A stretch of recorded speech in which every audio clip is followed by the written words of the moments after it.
दो गुप्त नवरात्र होते। एक गुप्त नवरात्रा यही माघ के महीने में आता है, जो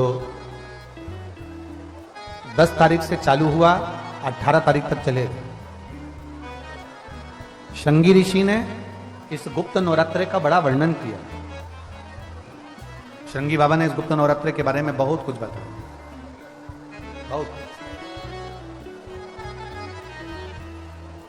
शृंगी बाबा गुप्त नवरात्रे के लिए कहते हैं कि अगर इस गुप्त नवरात्रे के अंतर्गत 9 लाल फूल और 5 श्वेत पुष्प, ये दोनों, लोग कहते हैं गुप्त नवरात्रे में हम देवी की आराधना करें, गुप्त नवरात्रे में हम भगवान की आराधना करें, पर शिव महापुराण की कथा कर रही है, भगवान शंकर का चरित्र कथा है। अगर आपने देवी भागवत का स्मरण किया हो या भगवान शिव की एक पवित्र आनंदमय कथा स्कंद पुराण के काशी खंड में अगर सुनी हो या उसमें भी नहीं पढ़ पाए हो, तो शृंगी ऋषि के चरित्र में आता है। शृंगी बाबा ने वर्णन किया है कि किसी भी स्थान पर, किसी भी स्थान पर यदि हमारे घर में 2 शिवलिंग है, नहीं है, तो किसी अपने घर के गमले में, बगीचे में 2 पार्थिव लिंग का निर्माण करें। 2 पार्थिव लिंग, उसमें एक शिवजी का स्मरण करें और एक में माता पार्वती जी का स्मरण।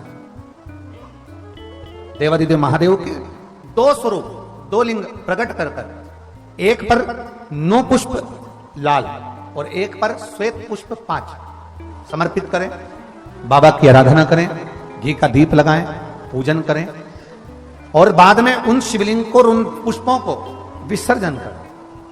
किसी भी नदी में, तालाब में, बावड़ी में, अगर वहां नहीं विसर्जन कर सकते हैं तो किसी वृक्ष के नीचे उनका विसर्जन कर दें। पर ये नवरात्रे, ये जो गुप्त नवरात्रे हैं, इस माघ महीने में जो गुप्त नवरात्रे आती है, इसी के अंतर्गत इसका पूजन है। एक बार हमने पहले वर्णन किया था, जिसके यहाँ संतान नहीं होती उसके लिए भी पहले जो आषाढ़ के महीने में जो गुप्त नवरात्रे आते हैं उसका स्मरण कराया था, और इसका एक पत्र यहां पर भी है। और तेरी कृपा बिना न हिले एक भी अणु, लेते श्वास तेरी कृपा से तनु तनु। बखान क्या करूं मैं, राखोगे ढेर का, चपटी बहुत में खजाना कुबेर का।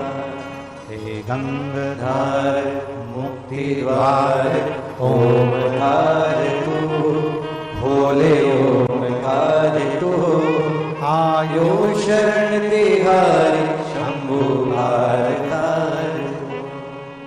बखान क्या करूं मैं, राखोगे ढेर का, चपटी बहुत में खजाना कुबेर का। हे गंगाधर मुक्ति द्वार ओमकार तू, भोले ओमकार तू, आयो शरण तिहारी शंभु भारतार। ये शिव है, ओघड़ी है, त्रिकालदर्शी है, कैलाशी है, ओघड़दानी है, कैलाशी अविनाशी है। शिव तत्व का है। आप जिस भाव से आप भगवान को रिझाते हो, भगवान उस भाव से अपने भक्तों के करीब पहुंचता है। भक्तों के यमुना जी ने पार्थिव शिवलिंग का निर्माण किया।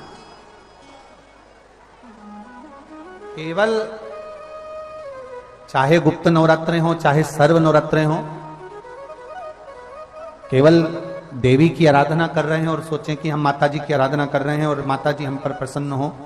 शिव महापुराण की कथा कहती है, कोई सी भी नवरात्रे में अगर आप शंकर भगवान की आराधना के साथ देवी की आराधना करेंगे तो शिव महापुराण की कथा कहती है महादेव शिव और शक्ति दोनों ही कृपा जरूर करते हैं। ये निश्चित है, निश्चित है।